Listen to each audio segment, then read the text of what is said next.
Hello dear students, welcome back. तो आज फिर UP triple SC junior analyst drug की प्रिपरेशन की सीरीज में एक और एमसीक्यूज, और आज का एमसीक्यूज फार्मास्यूटिक्स के फिजिको केमिकल प्रॉपर्टी से रिलेटेड क्वेश्चन होगा, जो कि सिलेबस का एक पार्ट है। तो आइए देखते हैं फिजिको केमिकल प्रॉपर्टीज से रिलेटेड कुछ एमसीक्यूज। तो स्टार्ट करते हैं।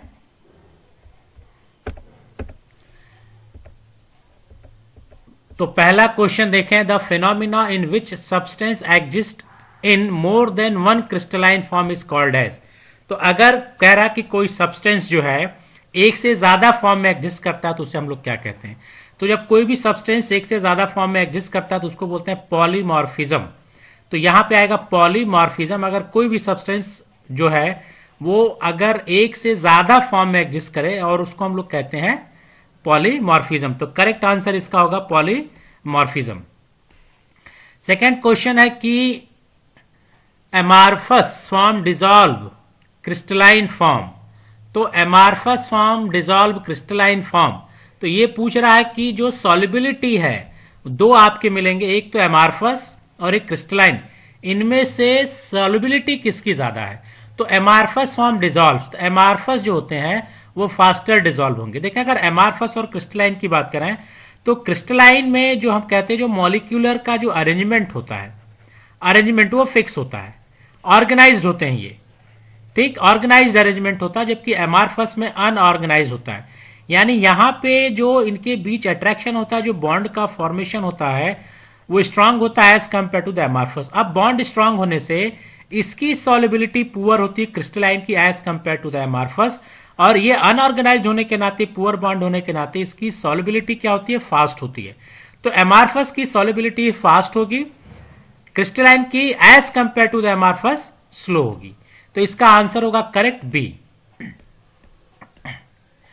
तीसरा क्वेश्चन है the change of state form solid to directly into gas. ठीक, तो सॉलिड से गैस, ये सब लोग जानते हैं कि अगर हम कोई सॉलिड से लें और गैस में कन्वर्ट कर दें तो इसको हम लोग क्या बोलते हैं, सब्लिमेशन। ठीक, तो इसका करेक्ट आंसर हो गया सब्लिमेशन। ठीक, और अगर कभी कभी गैस से डायरेक्ट सॉलिड में कन्वर्ट होता है तो इसको बोलते हैं रिवर्स सब्लिमेशन। और रिवर्स सब्लिमेशन का सबसे बेस्ट एग्जांपल है स्नोफॉल।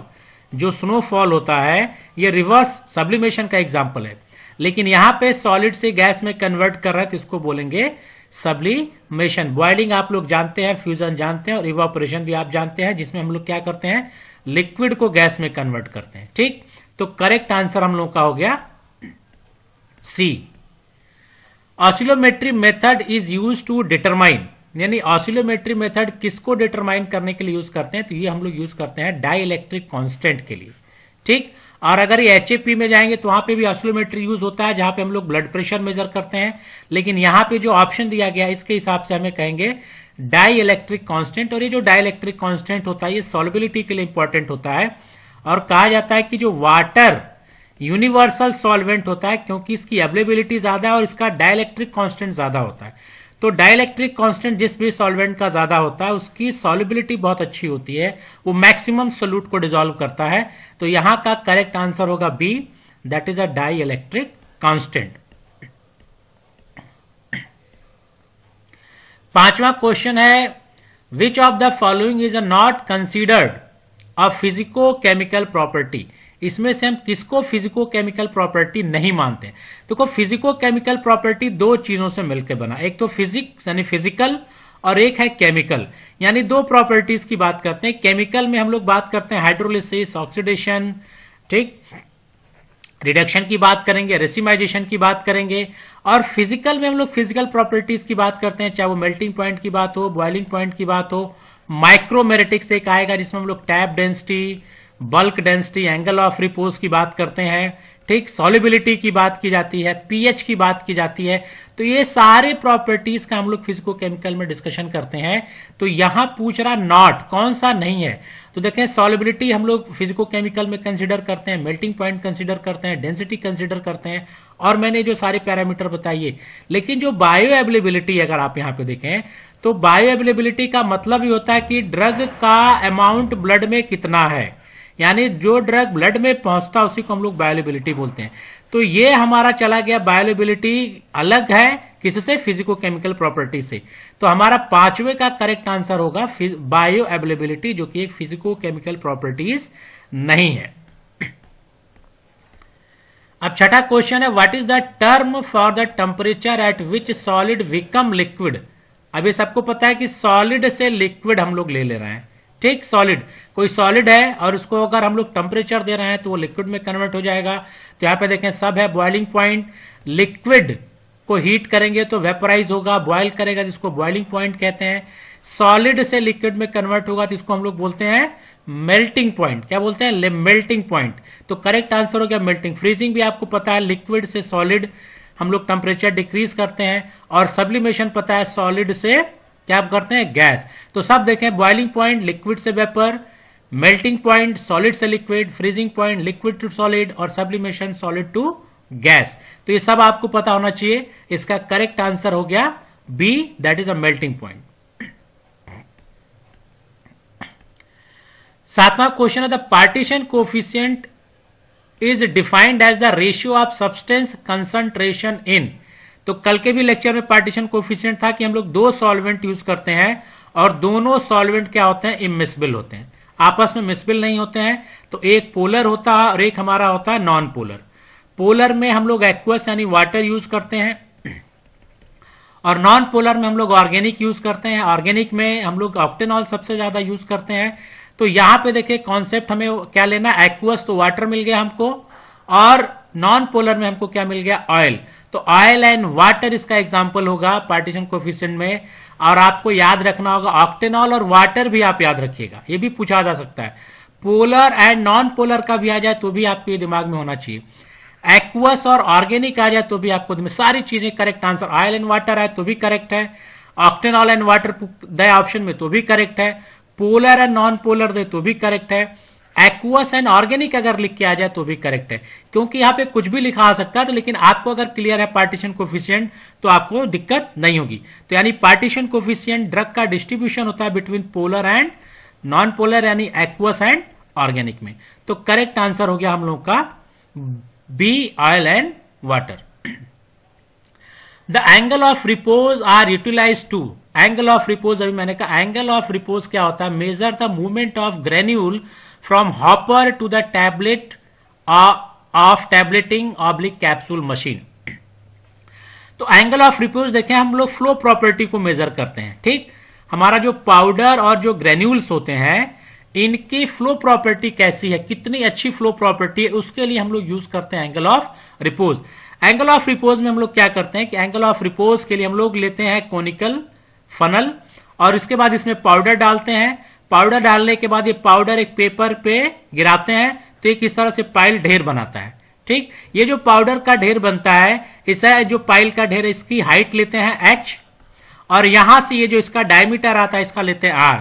तो हम लोग angle of repose use calculate करते हैं h/r, tan थीटा h/r, और उसके बाद एक वैल्यू आती है। उस वैल्यू के बेसिस पे हम लोग बताते हैं कि हमारी फ्लो प्रॉपर्टी पाउडर या ग्रेन्यूल्स की कैसी है, ठीक। अब वो फ्लो प्रॉपर्टी से यहां देखें, जो एंगल ऑफ रिपोज कैलकुलेट करने के बाद जो फ्लो प्रॉपर्टी आती है, तो देखें अगर एंगल ऑफ रिपोज 25 से 30 आता है तो हम लोग कहते हैं एक्सीलेंट या वेरी फ्लो। ये भी पूछा जा सकता है एग्जामिनेशन में कि एक्सीलेंट और वेरी फ्लो के लिए एंगल ऑफ रिपोज कितना होना चाहिए, या 25 से 30 एंगल ऑफ रिपोज के लिए पाउडर का फ्लो कैसा होगा। तो ये आपको ये चार्ट आपको याद होना चाहिए कि 25 से 30 अगर है तो एक्सीलेंट और वेरी फ्री फ्लो होगा, अगर 31 से 25 है तो गुड एंड फ्री फ्लो होगा, और अगर 36 to 40 है तो फेयर, 41 to 45 है तो पॉसिबल है, 46 to 55 है तो पुअर फ्लो है, 56 to 65 है तो वेरी पुअर, और अगर 66 है तो अप्रोक्सीमेटली नो फ्लो। तो ये आपको याद होना चाहिए। और आप एक चीज देखें, जैसे जैसे एंगल ऑफ रिपोज, एक कॉम्बिनेशन में आपको बता दूं, एंगल ऑफ रिपोज जैसे जैसे बढ़ रहा है फ्लो प्रॉपर्टी वैसे वैसे डिक्रीज हो रहा है। यानी एंगल ऑफ रिपोज और फ्लो प्रॉपर्टी का इनवर्सली प्रोपोर्शनल है। ये दिमाग में आप रखेंगे कि एंगल ऑफ रिपोज बढ़ाएंगे तो फ्लो प्रॉपर्टी घटेगी। तो एंगल ऑफ रिपोज देखें जैसे जैसे बढ़ रहा है, यहां पे देखें तो फ्लो प्रॉपर्टी वैसे वैसे घट रही है, यानी जितना कम एंगल ऑफ रिपोज होगा पाउडर का फ्लो उतना अच्छा होगा। तो 25 से 30 अगर है तो सबसे एक्सीलेंट होगा। और अगर हमारे पाउडर का फ्लो वेरी पुअर फ्लो है या वेरी पुअर फ्लो है, उस कंडीशन में हम पाउडर की फ्लो को इंप्रूव करते हैं। अगर फ्लो को इंप्रूव नहीं करेंगे तो क्या होगा, जब हम लोग टैबलेट या कैप्सूल बनाते हैं तो हॉपर से क्या होता है, पाउडर कहां जाता है, डाई में। अब डाई में वो प्रॉपर तरीके से फिल नहीं होगा तो हमारा इनएक्यूरेट वेट का टैबलेट बनेगा। तो फ्लो प्रॉपर्टी इंप्रूव करने के लिए हम लोग क्या यूज करते हैं, ग्लाइडेंट। ये टैबलेट में आएगा, ग्लाइडेंट यूज करते हैं जो पाउडर की फ्लो प्रॉपर्टी को बढ़ाएगा। ये यहां से मेजर करेंगे तभी हमको पता चलेगा कि हमको ग्लाइडेंट ऐड करना है कि नहीं। तो इसलिए यहां पे देखें ए ऑप्शन बिल्कुल करेक्ट है। Measure the movement of movement को हम लोग क्या बोलेंगे, फ्लो। मूवमेंट को ही फ्लो बोलेंगे। Movement of granule from hopper to table of tableting oblique capsule machine, यानी जो ग्रेन्यूल या जो पाउडर है वो टेबल ऑफ टैबलेटिंग कैप्सूल तक फ्लो करेगा, यही हमारा एंगल ऑफ रिपोज बताएगा। तो करेक्ट आंसर हो गया ए। ठीक, the ability of compound to dissolve in particular solvent is referred as. तो जो कंपाउंड डिसॉल्व होता है किसी पर्टिकुलर सॉल्वेंट में तो उसको हम लोग बोलते हैं सॉल्युबिलिटी। Correct answer. अब यहां पे पार्टीशन कोफिशिएंट आपको पता है कि जो ड्रग का डिस्ट्रीब्यूशन है between non polar and polar या ऑर्गेनिक और एक्वस।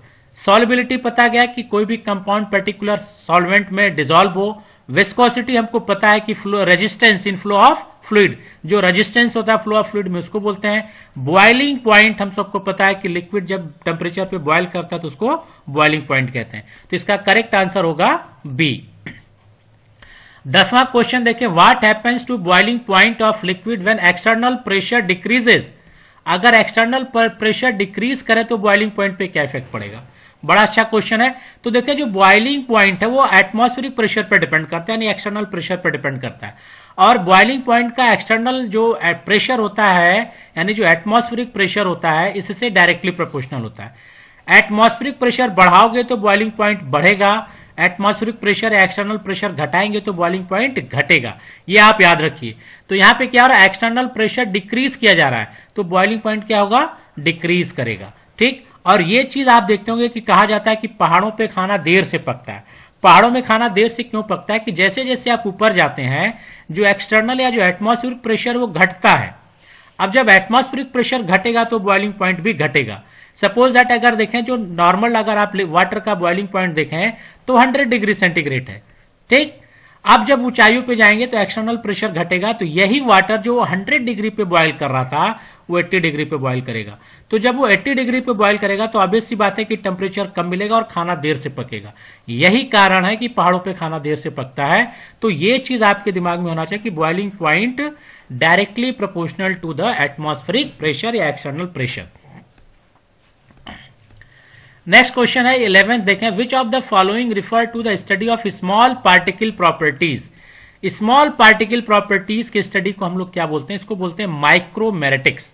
ठीक, माइक्रोमेरेटिक्स को हम लोग बोलते हैं। और इस माइक्रोमेरेटिक्स में हम लोग डेंसिटी कैलकुलेट करते हैं जिसमें टैप डेंसिटी, बल्क डेंसिटी, ये सारी चीज, angle of repose, car index, compressibility factor.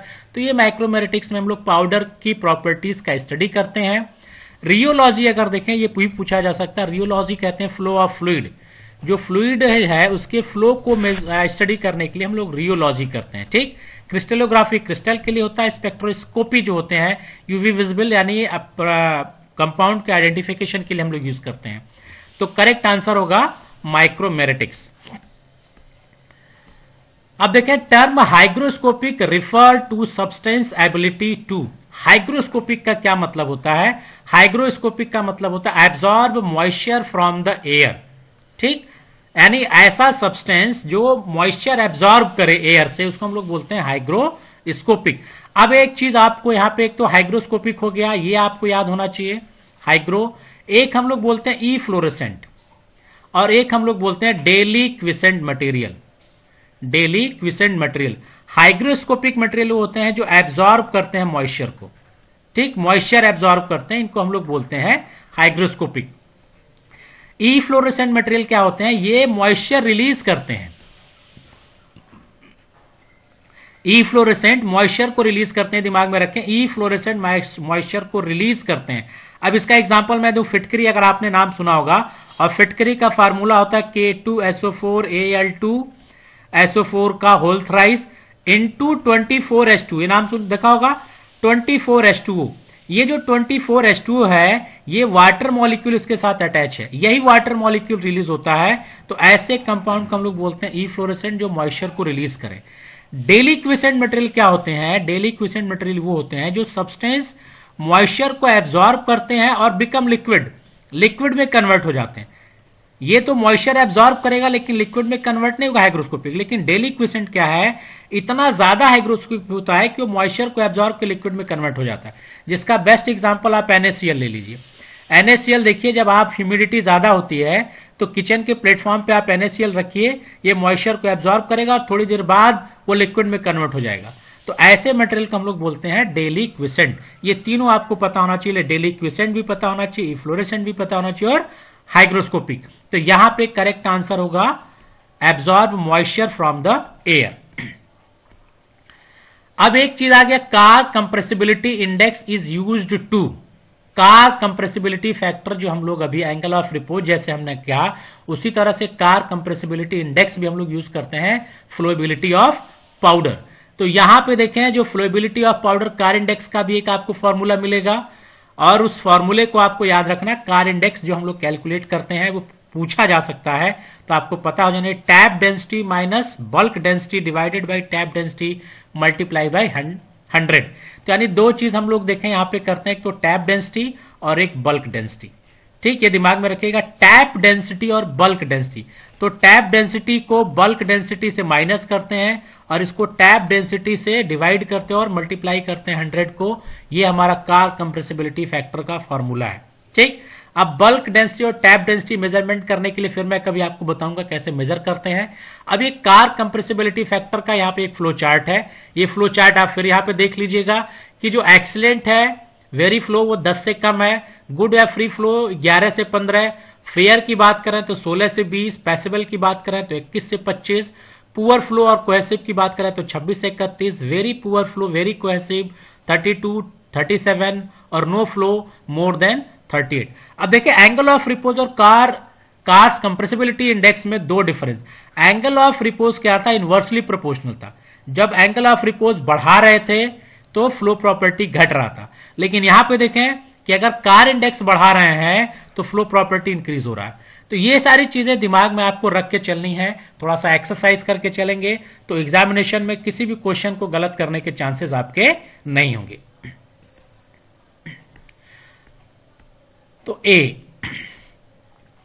अब देखें next question, which of the following technique is use to measuring the particle size distribution. Answer आ गया इसका। तो पार्टिकल साइज डिस्ट्रीब्यूशन के लिए हम लोग सारी चीजें यूज करते हैं, कुटलर काउंटर भी, लेजर डिफ्रैक्शन भी, डायनेमिक लाइट स्कैटरिंग। तो इसका आंसर होगा correct D, all of the above. Hausner ratio is calculated using the formula.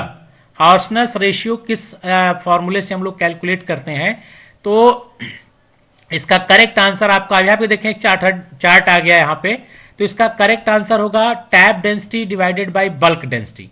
ठीक, tap density divided by bulk density, इसको हम लोग बोलते हैं हाउसनर रेशियो। और अभी इसके पहले क्या था, कंप्रेसिबिलिटी कार, वहां पे क्या था, tap density minus bulk density divided by tap density multiply by 100। ये याद हो गया आपको। एंगल ऑफ रिपोज था tan theta h by R, angle of repose के लिए था ये कार। और देखें अब हाउसनर रेशियो के लिए tap density divided by bulk density, यहां से निकलता हाउसनर रेशियो, और ये भी किसके लिए है, फ्लो प्रॉपर्टी के लिए।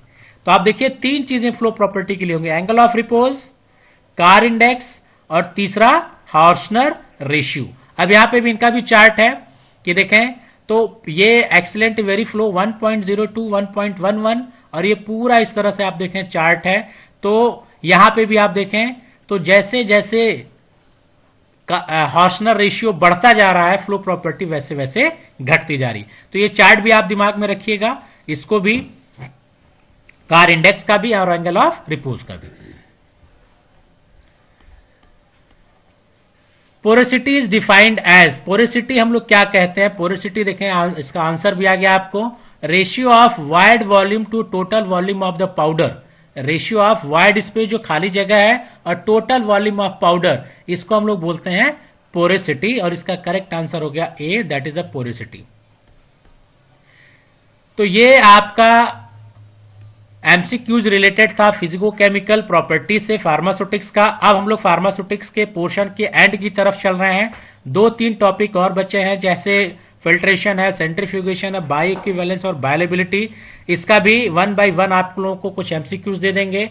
और जब सुटिक्स कंप्लीट होगा तो उसके बाद हम लोग फिर चलेंगे फार्मा केमिस्ट्री की तरफ। और मैं कोशिश करूंगा कि आपके एग्जामिनेशन के नजदीक आते आते जो मैक्सिमम सिलेबस जो है, पूरा सिलेबस कोशिश करूंगा कंसीडर हो जाए। अदरवाइज अब सुटिक्स के बाद हम लोग करेंगे केमिस्ट्री, और केमिस्ट्री के बाद फिर हम लोग चलेंगे फार्मास्यूटिकल एनालिसिस की तरफ। और वीडियो अच्छा लगा हो तो लाइक और शेयर जरूर करिएगा, और फिर मिलेंगे नेक्स्ट वीडियो में। Till then, good bye, have a nice day.